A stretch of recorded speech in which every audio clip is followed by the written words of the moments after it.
Welcome to the Recover You podcast. I'm Kylene. And I'm Patrick. We are a couple in recovery from sex addiction and betrayal trauma. Together, we share our story to encourage you on your journey. It's here that we talk about sex addiction, betrayal trauma, mental, emotional, and physical health, faith, and anything and everything needed to recover you to your most authentic self that God created you to be. Welcome, Patrick, to another episode of Recover You. Good to be here. I'm laughing because I listen to the podcast and you always go, you. Do I? You. Recover you? Yeah, you. So it's always funny because you do it every time. And Do I really? Yeah. It's funny. Well. Here we are. So, I know something really exciting. What's that? We hit the top 5% in global rankings for the podcast. Nice. That's pretty exciting. That is exciting. So we are, less than a year and a half old. We've done 70, I think, episodes. 70 released episodes. This one might be 71, I think. Mm-hmm. And we have put them out every week. I'm trying to think, did we take a break around Christmas for a couple weeks maybe last year? There might have been a couple weeks in between seasons. But yeah, basically we put an episode out every week and our listenership continues to grow. So thank you to everybody listening to this because truly, literally, quite literally, we couldn't have hit that number without you listening. It's always fun too because you'll be like, we're crushing it in Slovakia. It's fun to see, when we have listeners across the world, which is pretty awesome. And we're glad you're here. So we hope that this is helpful. I mean, that's honestly, Patrick and I do plenty of talking to each other at home by ourselves. So we really do record this for you. So we hope that this is helpful for you. And knowing that the listenership continues to grow just gives us that positive feedback that it is helpful and supportive. And so we're glad and we're going to continue to do that. And if it has helped you, if you're listening to this and you're like, yeah, a few episodes ago, something really hit me and I had a great conversation with my partner, or this really showed us like the route to reconciliation, or this really taught us how, who to connect with and how to get help, and or your story really resonated with me. I hear that a lot from the betrayed partners. They'll start listening and go, oh my gosh, everything you're describing about your experience, even though there's different specifics, resonates really hard. So if any of that is you, please just put a little temporary pause on the episode listen right now. And if you could just leave us a review in whatever podcast platform you listen to, it would be really awesome. That continues to help us to grow. It continues to help other people like you find the podcast and connect to us so we can continue spreading the message, which really we are on a mission of sorts to grow a platform and to share with the world that recovery is possible, that sex addiction exists and it's a problem. We really want to put helpful education out there, awareness about the issue and about the trauma that betrayal causes, but then also, that you don't have to stay stuck, like you can heal. And so that brings us to the final part of part 5 of 5. So the final episode we are doing for now, we might share more later, but for now, in the daily tools and resources to live a life in recovery that we've been sharing over the past few weeks. So this is really these are the tools that if you go to a group, if you go to a therapist, if you start working with somebody one-on-one, these are the types of tools that people are going to be giving you in these recovery scenarios. And we're just breaking them down for you here. We're not going to gatekeep them. There's no reason to gatekeep them. These are things that you can do on your own. We always encourage you to do them in a group and to do them with a coach or practitioner. And so we're going to talk about that specifically today, but we've been sharing these and breaking these down because anybody can do them and you can do them at home and they are helpful. And we talk about why to do them and how to do them in every episode. So if you're starting on part 5, go back and listen to the other 4 parts. But today we're going to specifically talk about group support and one-on-one support. They can call that support groups and therapy, but we wanted to just broaden the terms a little bit because there are coaches out there, there are counselors, there are therapists, there are different people that are highly, highly qualified.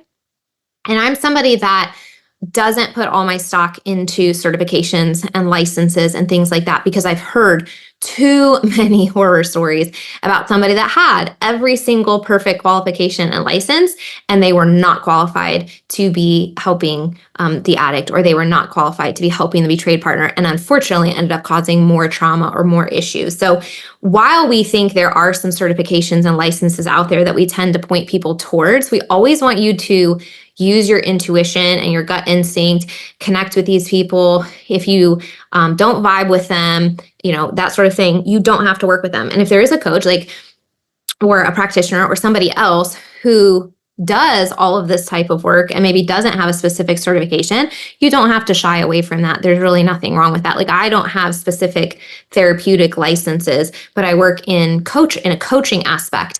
And I've had clients that have gone to many, many, many therapists before, and they've started working with me and they go, oh my gosh, we're making more progress in 6 weeks than we did the past 2 to 3 years with these other modalities. So it just depends highly. I'm of the belief in a lot of different, in medicine, in really any industry, that it is highly up to the individual if it's going to be a good experience or not. So I want to kind of just introduce this episode with all of that in mind, because there are going to be a lot of options, and just because we don't mention them doesn't necessarily mean that it's not a good option. If there's something in your area, and just because we mention it may also not mean that it's the best option for you. So we're going to give you maybe some guidelines so that whoever you do choose to work with and whatever you do look for, hopefully will work for you.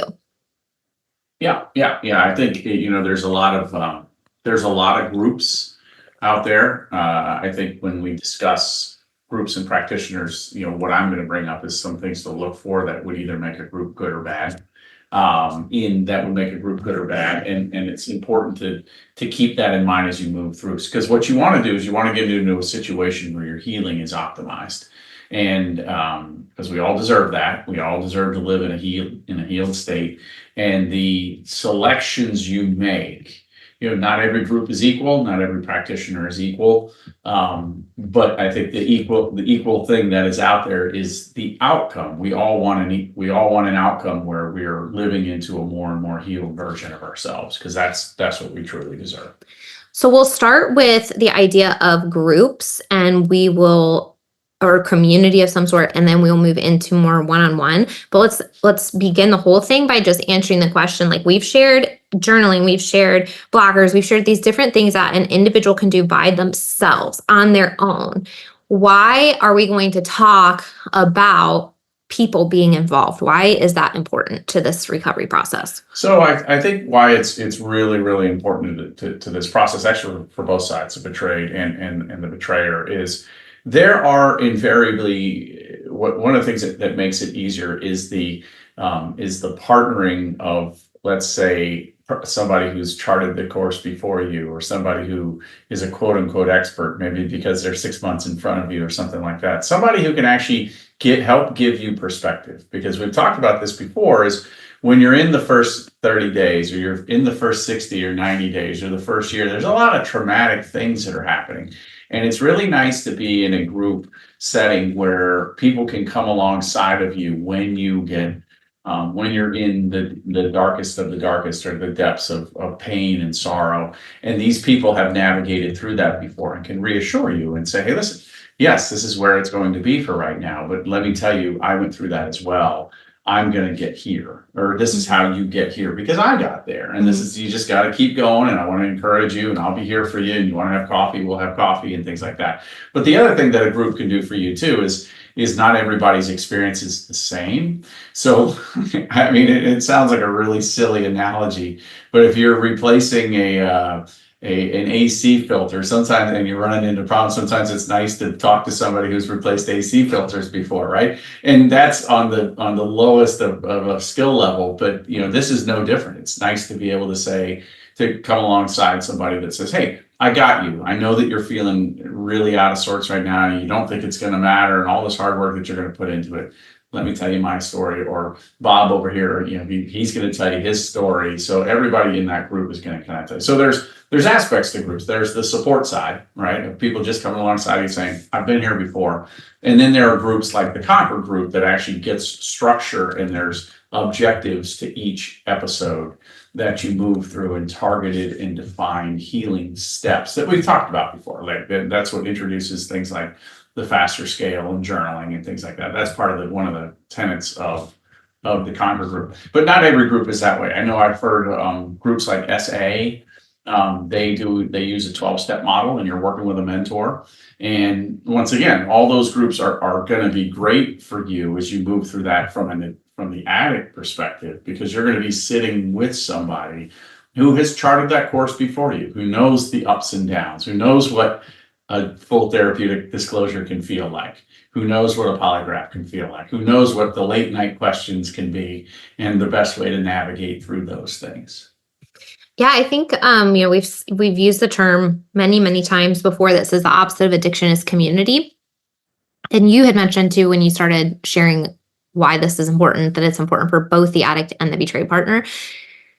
I think we cannot emphasize enough, or frequently enough, or hard enough, or however you want to say it, like, this is important, that people have to have people to talk to when hard things are happening in their lives. And what I see, unfortunately, in the betrayal community is a great fear of doing that. There's a fear of judgment. There's an absorption of shame that is not ours to bear. There's fear of what people will think of you. There's fear of what people will think of your spouse. There's fear of, well, what if I reconcile and then people hate my spouse, and then what do I do? There's a lot of fear. And so, but the reality is, like, yes, there are safe people and unsafe people. Certainly. There are nice people and judgmental people. Absolutely. So use your judgment with who this is.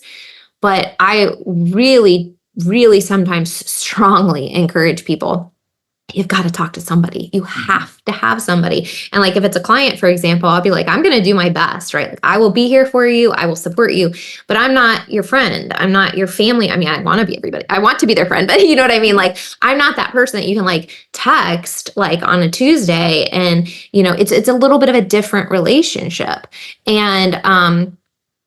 And so I really do push people pretty hard to find at least one person.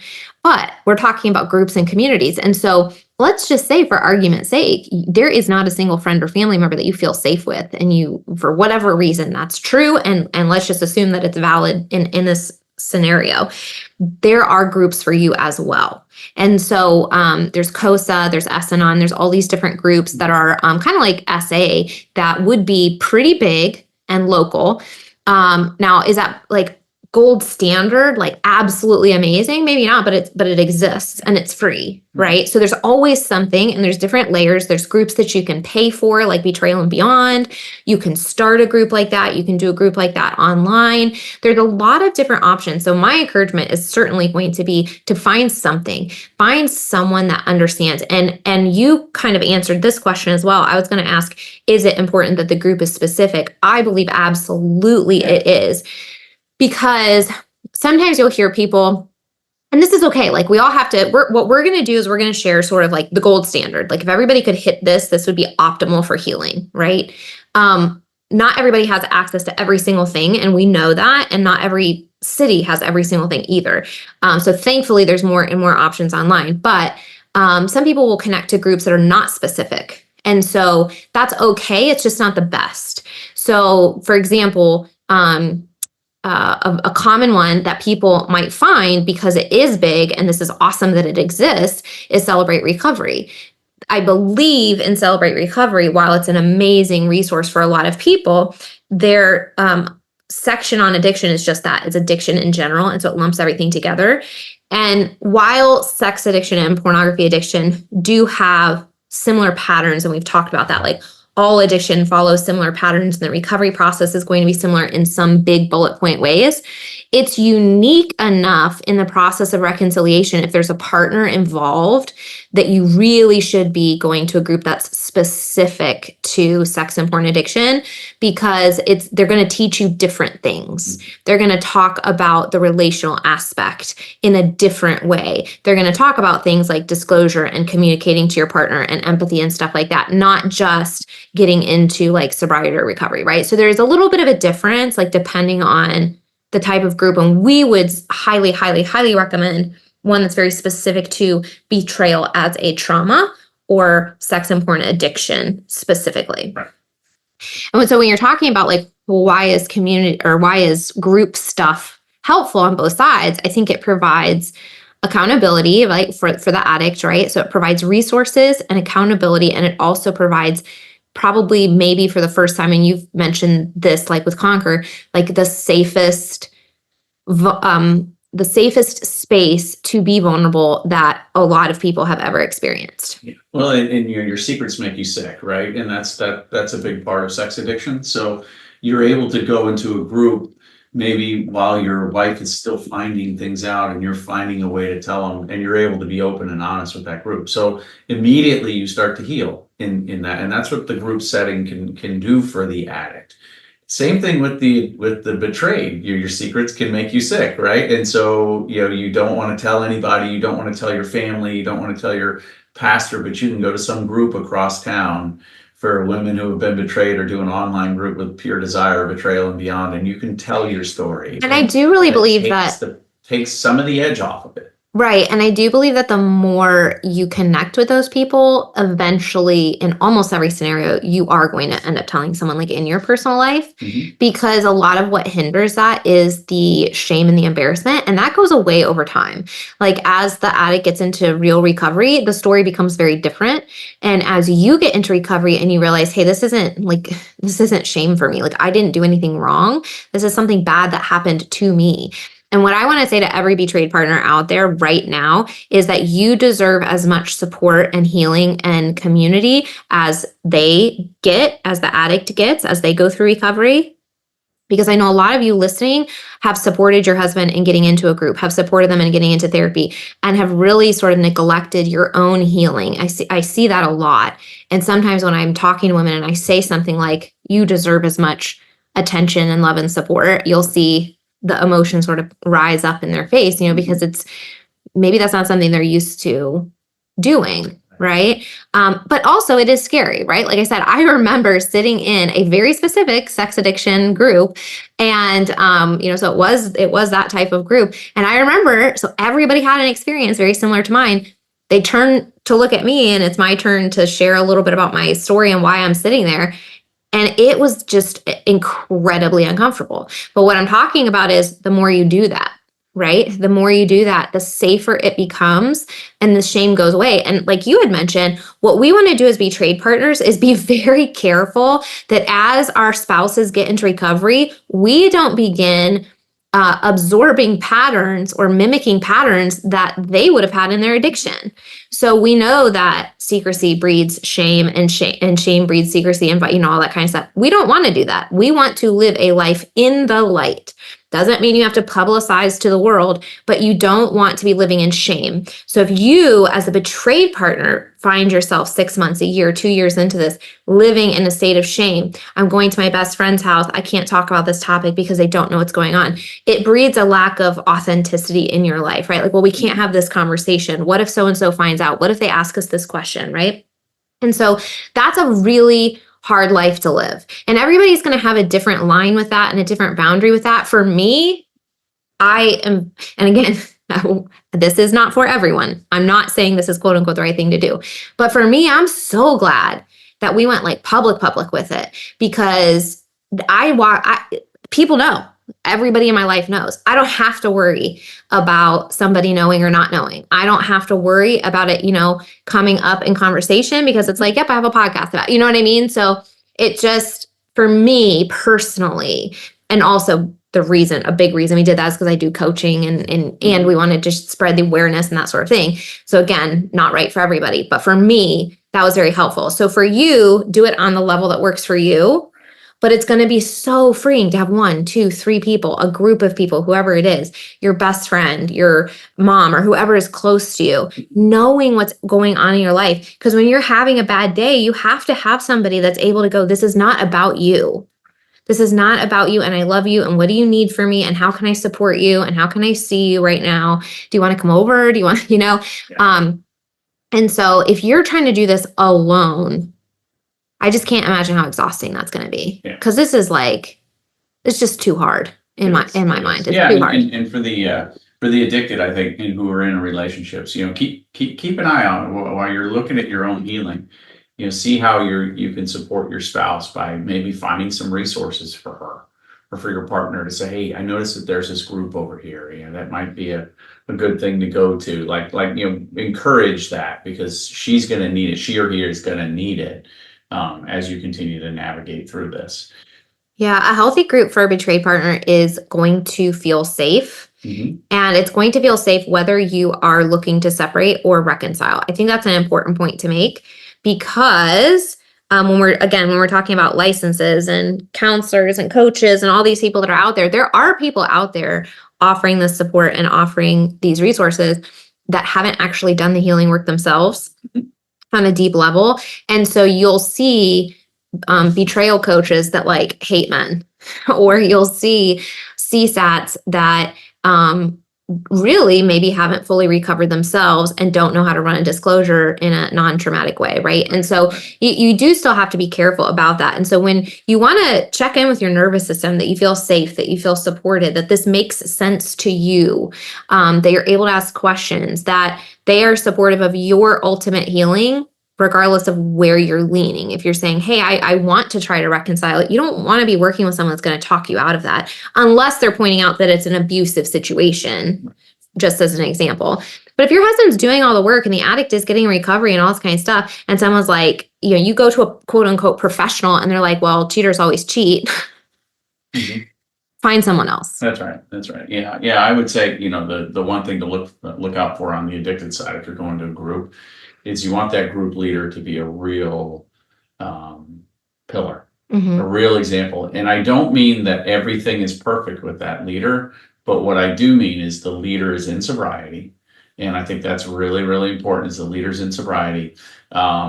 But the leader is willing to share what they're feeling, because that's what you're trying to learn. You're trying to learn how to share and recognize and identify the feelings that you have, because we all have them. And I think we've said this before, but the one big, I think, mistake that a lot of people feel, and I felt this early on, is once I go through this healing process, I won't experience bad emotions anymore. It's actually the contrary. You may experience them more, but right. You're more connected to it, and you understand how to navigate through it and deal with those tough emotions without engaging in improper behavior. Mm-hmm. And so what you want to do is, in those, watch for the behaviors of the group leader. Is the group leader shaming people in the group? Because that may not be a good group for an addict, right? Because you don't want to have somebody who ups the level of shame. But does the leader provide a culture of accountability and safety and a clear path to how to make that happen? Forward? Yeah. Are they encouraging you to get a little bit better? So like if you're in a 12-step program, does that person come over and say, hey, you've kind of been in 4 for a while. When are we going to move to 5? Or if you show up to the Conquer group and you're not doing the work, does that leader go, hey, what's going on? We were going to do the prophetic promises and you didn't have anything done. And you know what I mean? Like, you want that kind of follow-up and accountability, because the leader's doing it out of love and deep respect for you, because they know that the process is going to help. Mm-hmm. And so I think that's the key. And then, so just kind of generally look at the tenor of the group. Once again, like, you talked about bashing men, right? Or a bunch of cheater. You can get into a group on the other side where, like, women just don't understand, and like they're going to the group to check off a block, mm-hmm. but they're not actually really engaging in true empathetic healing that they can extend to their betrayed partners. Yeah. I think that's a lot of things to look for and some things to avoid. I think also something that's really common is going to a quote unquote mentor at a church that has no qualifications, no background in this. Maybe I want to be careful how I say this, because these are kind, loving people who are well-intentioned 99% of the time. So I want to make that very clear that we understand that. And a lot of times they cause more harm than good. So it might be someone in the church that you go to that says, hey, yeah, my husband cheated on me and we're still together. Let me mentor you. But what you may end up seeing, and I don't want to like throw everybody into this category, but it just happens a lot. And so I just want to bring it up as like a red flag, like be aware that it can happen if you reach out to someone like that. A lot of times you're going to get a push for forgiveness. You're going to get a push to somewhat go into denial mode and like move forward with your relationship without any actual healing steps, without holding them accountable, without actually dealing with what happened and acknowledging like the reality of what happened, and absolutely no trauma work because like they just don't have the skills or the qualifications. And so that is a real, that is somebody that could be like a friend. That's somebody you could talk to. That's somebody that you could connect with. But I would not do that as like the person that's going to guide you through recovery. Because if they can't kind of walk you through processes, if they can't help you identify why one or both of you are stuck, if they can't help you set boundaries, if they can't help you push your partner towards true recovery and like what that actually means, then it's not going to be helpful. And in a lot of cases, it's going to be more harmful. And again, it's not because they don't love you or they're not trying or whatever, but a lot of times people will go through something in their own life and be like, well, I did it. It's good enough. Right. And it just, I'm trying to say it like super nicely, but it's like really irritating because me as like a coach on the other side, like I get all of the results of that. These people that have talked to other people and have ended up in more pain or have just wasted so much time because quote unquote professionals or people that said, I can help you, didn't and couldn't. And, and so they pushed them down a road that was more painful. And so then I end up talking to these people and we get them on the right track. And all of us in the group are like, if we had only been able to do this from day one, it would have been so much more helpful. So I get, again, like no shade on anyone who has looked for this because we only do what we know, right? We only reach out to what we know exists. And we can't do anything differently until we're aware of it, which is why we're talking about this. So, and no shade to anybody who maybe like mentors other people. I mean, at all. But we just want you to be aware. There's a process, a very specific process that we talk about over and over and over and over and over again. And you really, really want people that know what they're doing so that you're not shamed, so that the betrayed partner is not blamed, and so that you can actually get into reconciliation. And so one of the things that like when I talk about that specific example, I see this a lot like across the board is that couples really, really, really have difficulty having complete, honest, vulnerable conversations with each other sometimes from day one. I mean, you and I talked about how awkward it was, like when I started asking questions and using all this terminology and you would tell me stuff or I would ask a question and I knew I had to ask the question, but the words within the question made me blush, right? Yeah, right. And so some people will hit that wall of this word is uncomfortable to me, so I'm just not going to ask the question. Or you'll go to someone that's unqualified and pushing you towards forgiveness and denial or whatever. And all of those behaviors push you away from intimate, vulnerable communication. Intimate, vulnerable communication is what makes you end up being connected through all of this, as painful as it is. And that's why people get stuck not doing it, because doing it initially is incredibly painful. But if you know where it's taking you and you know why you're doing it and you're willing to do it together, the result is so much better because then neither one of you is wondering what's in the other person's head. How are they processing this? How are they feeling? Is he in recovery? Is she traumatized right now? Like, where are we in the relationship? Is he happy? Is she happy? Like, what are our goals? So when you learn how to have these conversations, and this is a lot of the work I end up doing with betrayed partners is kind of coaching them through some of these conversations. Like, how do you set a boundary? How do you communicate an expectation? How do you have the difficult conversation? How do you do check-ins to bring intimacy back into the relationship emotionally? And, how to be friends again and like these different kinds of things, right? And some of it's really simple, but it doesn't matter. It's just, it's not being practiced because we don't know how to do it because we've never been taught.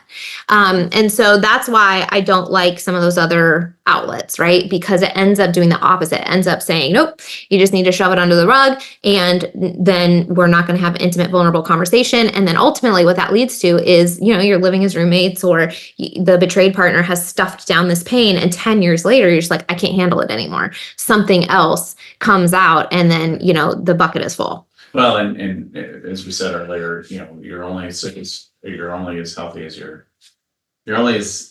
You can only heal as quickly as the slowest person in the relationship. Yes, thank you. And I'm sorry I lost. Hey, basically your secrets make you sick. So yeah. If that's true of you as an individual, that's also true of you as a relationship. Right. So if the longer the relationship goes with the unknown as to what's happening, and think about it this way: from if you were to look at a physical illness, right?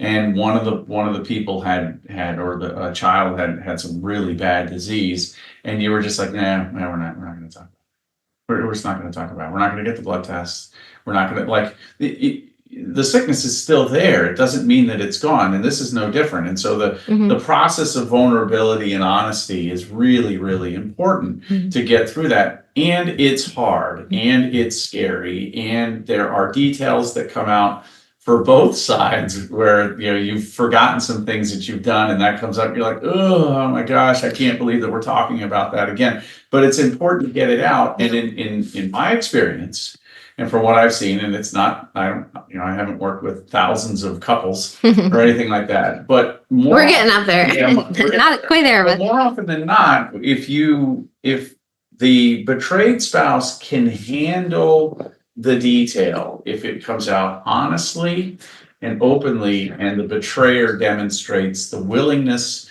to heal and to be open, it's amazing what betrayed spouses can deal with.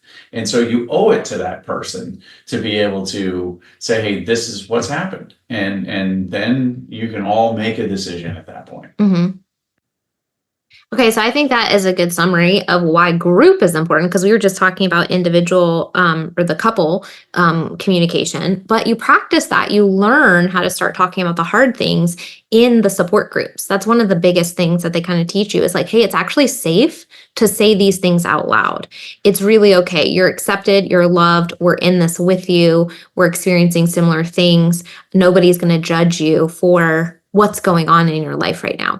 And so it's a practice, honestly. And if you've never talked, if you've never used these words, if you've never shared really vulnerable, scary, embarrassing things out loud before, then you want to find these groups to practice that, literally practice it. And then the next time you go in, practice again, practice again. And then you start connecting to people and you start to feel safer and more relaxed. And then you begin to learn as individuals that vulnerability is safe and it's okay. And then you start practicing it together as a couple.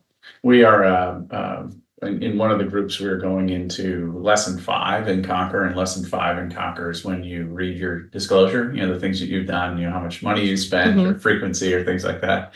And so I always encourage people to do it. And I say, I can't force you to do it, but I encourage you to do it. It's a really important step for you. And what's always funny to me is guys will share things, and every guy thinks what they've done is worse than anything that's out there. And generally, when you look at the rest of the men in the group, while the disclosure's being read, everybody's like, yeah. we know, like it's not that big of a deal. That's why we're here. We love you, and let's. Well, it is a big deal, but yes, I know what you're saying. Like within the group, it's a safe place. It's not a big deal. You're not shocking us. The whole context of healing, right? And so this is a thing that you did, and you're here, and you're working on it now. And we're going to be okay. It's not shocking us. We're here to support you. Right. Yeah, exactly.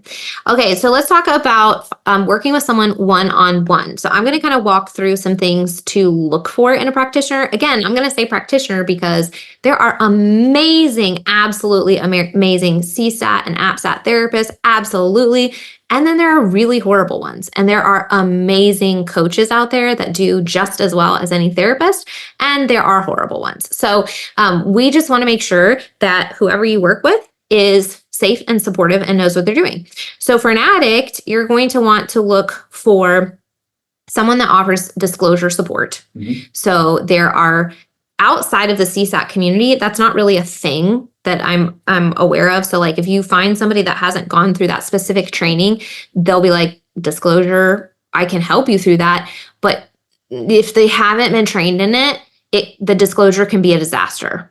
Okay. So I want to be very, very, very clear about that. You want to go through it with somebody that knows what they're doing and has done it, if at all possible. There are some resources out there in the most extreme scenario. If you cannot access that, there are some books available to support you through that. But whenever possible, you want to do it in a very structured, guided way with people that do it regularly and know what they're doing. It makes a huge, huge, huge, huge difference. And as the betrayed partner, as you're going through this, you also need to be working with someone, because you do get to dictate a lot of how, or a lot of what is included in the disclosure and how it's created. And so like I've been doing a little bit of this work with some women recently, where we go through types of questions and timelines and stuff like this. And it's like, what do you want to know? What do you want to be included in there? Now, this is a really painful process, because even going through these questions might rip a little bit of the denial Band-Aid off for the betrayed partner, where they might think that, hey, I'm actually doing okay right now. He's really getting into recovery. And then I might ask some questions about like, do you want to know if this happened? Do you want to know if this happened? And it brings the pain up to the surface a little bit, because they go, well, what if that did happen? Right? And the spectrum that is available to people, sometimes they are not aware. Like I certainly was not aware of, like, I didn't even know cyber sex like existed before I found out that you were doing it all the time. Right? And so things like that can happen, and it can be a painful process. So I encourage you to do it though, because we've talked a lot about, if you don't know what you don't know, right? You're living in a false reality. So as hard as it is, you want to get to the point where you know what's going on, but you want to do it with people who can help you through the process. So for the addict, you want somebody that's going to be saying, that's not a helpful detail. That's going to be more traumatizing for the betrayed partner. And for the betrayed partner, you want somebody that's going to read that disclosure ahead of time, knowing what you know and knowing what you want and what you've asked for, and read it and send it back with edits. Yeah. There's been situations where like I've done that and I send it back and I'm like, suggestion on these 3 areas, maybe reword this, take this word out, that's not helpful, certain things like that, because we want the information without excessive amounts of trauma or graphic detail or anything like that. So for an addict, you want somebody that's like good at that knows what they're doing, that has a process for it, that offers it, that encourages it, and that is not going to push for details that can be traumatic to your spouse, only details that will be helpful. And they also should be asking you like, hey, what does your wife actually want in this, right? You also want someone that is in recovery themselves. So a lot of CSATs or people that are going to be working with porn or sex addicts do so because they have that in their own history. And so you want to make sure that they have a really solid recovery story. Maybe they've never been engaged in that themselves. That's also okay. Maybe that's just they found that it was a really needed niche and went that direction. That's okay. But if they have had that in their history, you want to get the vibe from them that they are in true recovery. And you want to hear that in the way that they talk and the way that they guide you through it, and the way they help you go through disclosure, and the wording that they use and things like that. If you ever get a little red flag where you're like, hey, this is a little like, this is too graphic, or they're asking me inappropriate questions or whatever, like just be aware, like you are allowed to, it's just like going to the doctor. You're in charge, like you hired them. So while they're here to guide you, you are always in the control seat here. Mm-hmm. So if it gets uncomfortable or you feel like it's unsafe, like be aware of that type of thing. You want a provider that is supportive to you, to your healing, to your ultimate healing. And again, I sort of just mentioned this, but you really want them to work specifically with porn and sex addiction. Like that is something that they work with regularly. It is different. It is different than if somebody is like an addiction specialist. That is different. It's going to be similar in a lot of ways, but different in some specifics. And so again, the disclosure is not something that most addiction specialists are going to do for partners.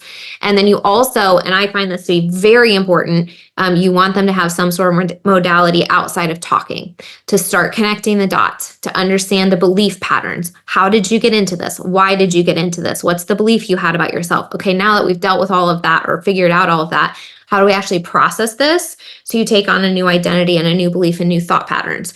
So they help you go that extra level. It's not just about stopping the behavior. And I mention this not only because we think it's very important and have seen it be one of the most effective pieces of recovery, but also because there are some CSATs out there that basically like just do disclosure. Or that, you know, on both sides. It's kind of like, okay, we're here, like this is what we do. We'll kind of support you through the disclosure process. Okay, bye. Like there's nothing, like, we'll keep talking to you, but like there's no next step process, right?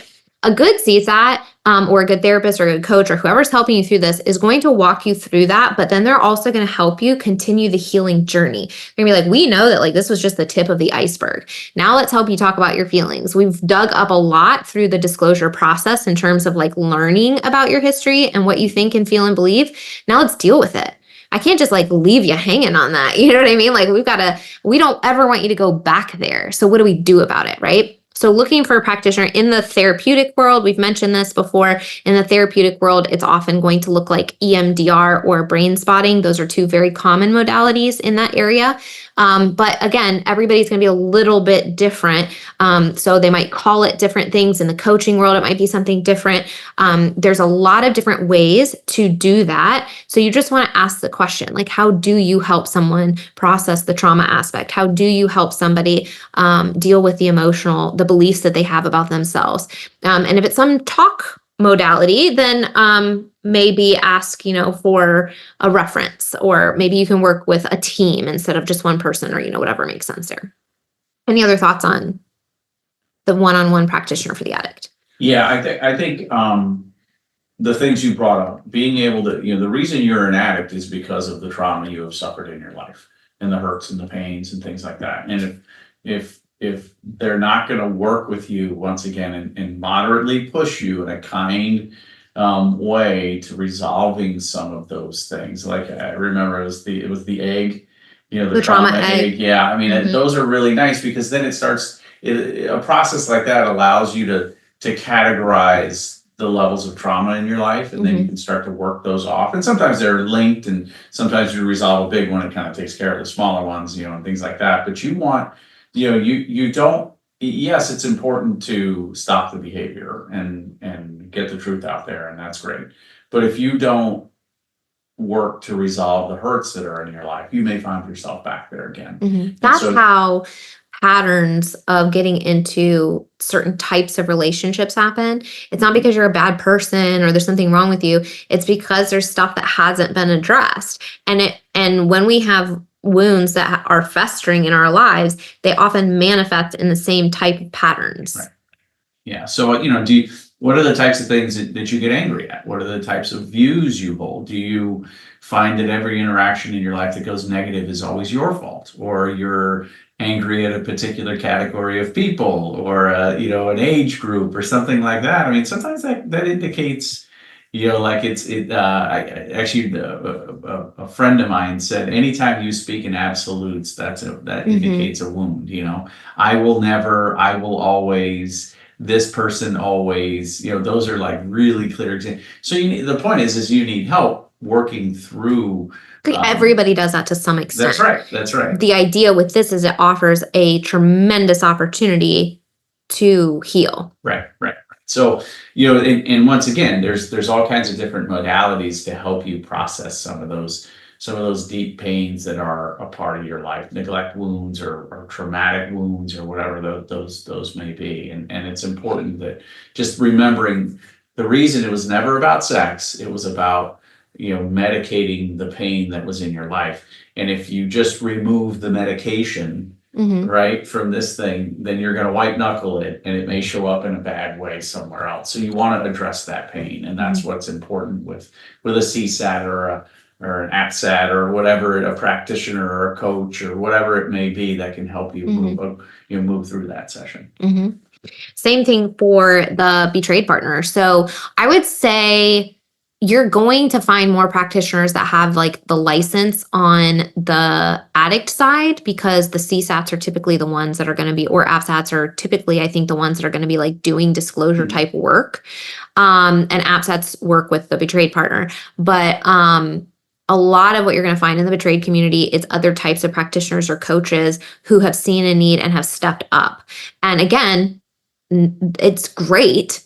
And you want to make sure that they have these types of things. So what I think is really important for a betrayal trauma practitioner is that they're familiar with betrayal as a trauma specifically, and they are very familiar with the process of addiction, how it works, what reconciliation looks like, what does the recovery process for the addict look like, all of those things. Because a lot of the coaching time that I spend with my clients is they have a lot of questions about the addict side of things. So if I was just like, hey, I'm only focusing on the betrayal trauma, I wouldn't be able to do that very well if I didn't understand the addiction side of it. Mm-hmm. And so a lot of the time that I spend is answering questions about, well, how could he do this if he loved me? How can he be a good person and do a bad thing? How does addiction work? What happened in their brain? How can I understand this? How can I process this? A lot of it is answering those questions, basically like, how do I understand? How do I understand? And then how do I process this?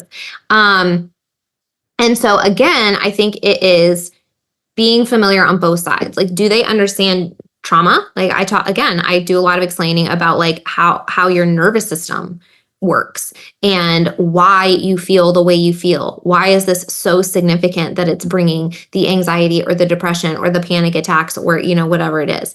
And, being familiar with both sides, but not only being able to explain it, then going, okay, like, let me guide you on this side through the disclosure process. Let me guide you through how to communicate with your partner in a safe way. Let me walk you through how to create boundaries, right? So all of those things need to be present. And then the same thing on the addiction side, I really think the betrayed partner needs to work with somebody that has a modality outside of just talking about it. Because if we could have talked ourselves out of the trauma, we would have done that like month 1. Yeah. And if we could have ruminated our way out of it or thought our way out of it, we would have done that by month 6 because we did so much rumination and hypervigilance and thinking and all this kind of stuff and just absolute trauma spiral in our brains. So we can't outthink the pain that this causes. But what we can do is learn how to communicate, learn how to set boundaries, and then do some of the healing work. And so having some sort of modality outside of talking to actually process that. And I was talking with a client recently, I'll call her a graduated client, and she mentioned basically that one of the best things was the subconscious modalities that we would do, just how impactful they were and how helpful they were and how it's like what she needed that she didn't know she needed. Right. And so I think that's why we talk about it a lot too, is because I think people don't recognize, hey, this is like the true next step, right? It's interesting you said that because I think I thought about my own journey through healing and having a lot of times when I was like, I never really realized how wounding that was. I always kind of put a positive spin on everything, even the most negative of things, and so my escape from a public standpoint is humor. And so I realized through this process with a trained therapist that some of my humor was actually, I was in a lot of pain. It's a trauma response, basically, for a lot of people. Yeah. And so I would do things. And so. It is a trauma response, but maybe a more familiar way of saying it's a coping mechanism. Right. A lot of people might resonate with that a little bit more strongly. I'm uncomfortable, so I'm going to laugh, or I'm uncomfortable, so I'm going to make somebody else laugh. That's right. So yeah, I remember going through these, when you do things like a trauma egg, you go, I only have like 3 on here. And then the more you think about it, oh no, I got 7. I got 25. Oh, wow. It looks like I'm going to need more therapy. And so but that process is what helps you move through that. And I was no different than most of us are. I was a wounded guy. That's what led me to this behavior. And that's what made the behavior so pronounced, is because of the wounding that I had just internalized as opposed to being able to process. And the compilation of wounding without any resolution as it progressed. Right. Yeah. So I want to ask another question. Should you go to therapy? Should you only go to therapy just when you're in crisis mode? And my answer to that is going to be absolutely not. So crisis mode is, we get a lot of work done in crisis mode. We kind of, we have heightened awareness and we want things to go better. Yeah, and practitioners are going to really kind of help you like get everything stabilized, right? Like that's crisis mode, is like, okay, is he in therapy? Let's connect to the right people. Let's start the disclosure. Let's think about how to, stabilize you, and, maybe learn some, nervous system techniques, or, setting some boundaries, and like, let's just stabilize the environment, right? That's crisis mode. And most people are going to go, yeah, I need help in that mode, right? Like, I don't know what's up and down right now. And so most people are going to be very like, yep. But as soon as things start stabilizing, now I mentioned earlier, some CSATs like are kind of like, okay, well, bye, right? And other ones, good practitioners are going to go, this is my favorite part of working with clients, is like, when we're stabilized, now we can do the deep work. And that's what we were just talking about. That's when the emotions really show up. For a betrayed partner, once everything is stabilized, it seems very counterintuitive in some ways. But once things feel safe, hey, my husband's in therapy, he's taking this seriously, he's being empathetic, things are starting to go well. That's often when a lot of the anger, the grief, the sadness, the triggers, the trauma will start to surface, because you're now moving out of caretaker, get things done shock mode, and stepping into real life, long-term, what is this? And so that's when a lot of the emotions come up. And that is the place, as long as things are safe and stable, that we can do a lot of the emotional processing work. And that's where some really deep healing occurs. Right. Last thing for this particular episode is we're going to touch on it really briefly, is money. So again, kind of what we said at the beginning, we're kind of talking gold standard here, right? If we could ensure that every single person has a support group and every single person has a practitioner one-on-one, that's gold standard. We also realize that, one, there are a lot of areas that don't have enough practitioners. And so thankfully, more and more stuff is becoming available virtually. That's awesome. But it is really difficult, right? And so there's a lot of different ways to kind of get around this. And sometimes what we will hear is, it's just really expensive. And there's several reasons for that. Sometimes it's just the cost of therapy in general is expensive. But what I've also heard and started to hear more is that sometimes CSATs or different practitioners specializing in this will sell packages instead of saying, okay, we're doing a week to week, or session to session fee. And they'll do like the disclosure package, or, things like that. And so it's a lot of money up front. So if you're seeing that out there, it does exist. You can do that. And there are good people that do that. You don't have to do it that way. You can still go through the disclosure process and the healing work and do it by, session by session fees and things like that. And sometimes we've even brought up like, okay, if you can't do it every week, which is again, gold standard is that both of you are going every week. But if you can't do it every week, that's okay. What if you guys alternate weeks so that each of you is getting 2 per month, or, something like that. So thinking through, okay, maybe I'm not going to do a paid group. I'm going to do a free group, and I'm going to go to therapy 2 times a month. Or I'm going to go to a free group and I can't really afford 2 times a month. So I'm going to go to a paid therapy group as well, because it's a lot less expensive than one-on-one therapy. It's group therapy, but it's a lot more affordable. So I'm still getting therapy. I'm still getting a free group. I'm still doing, right? So just think through what those are. There's a lot of different options out there. But sometimes it's just having someone talk to you about like, well, what about this? What about this? Like I just did, right? Like someone might not know that therapists often do paid therapy groups. And so, when I talk to people like, oh yeah, like we could do that, or and so just be aware that there are options out there. If there's a practitioner in your area, I love working with my clients, but it's 100%. I'm going to say if there's a qualified individual locally in your area that you can sit face to face across from, do that, because there's something to that that's very helpful, particularly if you're going to go through a disclosure. That's going to be better. And if you'd like to come work with me, after disclosure, and we can work on more of the emotional processing and the subconscious, I'd love to do that too. If nobody's available in your area, you can book a connection call and we can figure it out, and so, but there are a lot of different options available out there. Our encouragement is just to make sure that both of you are equally committed to healing. The betrayed partner absolutely deserves just as much time and attention and healing as the addict partner. And sometimes I think that gets missed because they're so focused on survival and like getting everything set up for the addiction recovery. Yeah. I think, the cost thing is it's a reality. And,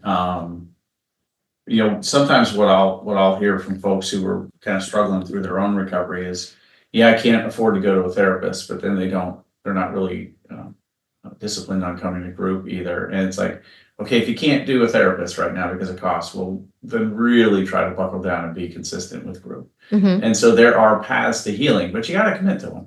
Yeah, And I think if somebody like chose to do the Conquer group Mhm. and made sure it was led by a really good, solid in recovery leader, and they did everything 100%. They showed up every week. They did it multiple times, and they did all of the work and all of the homework, and they did. I think 100% they could Oh, get I've seen into Seen it. healing. Yeah, Yeah. I've seen people aren't in therapy and they commit to everything. Yeah. And they're honest and open and vulnerable, and they call Yeah. people every week. They do everything that's asked of them. Yeah. And And I think that's the deal, is like, how far are you willing to go? Right. So don't let money get in your way. There are affordable ways, there are free ways, free ways like the highway, and there are ways that do involve more cost, and then what you might consider like the ultimate like support system gold standard of like, okay, now I have all of this support and I'm very supported. But no, you don't absolutely 100% need every single one of those things. We just want to make sure that you're very, very aware. And again, maybe the Conquer is totally free. It is Totally free. So, and they do online groups. So again, not like 100% optimal. We'd love for you to be sitting physically in a room with other people. But there's always something available. And so we're just going to encourage you that group support, community support, and some type of one-to-one attention and support and encouragement and healing and processing is worth looking into. Woohoo! If you're listening to this, it means you've made it through an entire episode. Part of recovery is spending time engaging in healing and self-growth activities. We are thankful that you chose our podcast to be one of those activities today. Make sure you reward yourself for that accomplishment. If you've enjoyed this episode or this podcast, we would love to hear from you. Please take just a few moments to leave a rating and review, letting us know your experience with Recover You. We not only love hearing how these episodes are helpful, but ratings and reviews help others just like you who are searching for recovery information and support find the podcast too. We can't wait to hear from you. See you next week.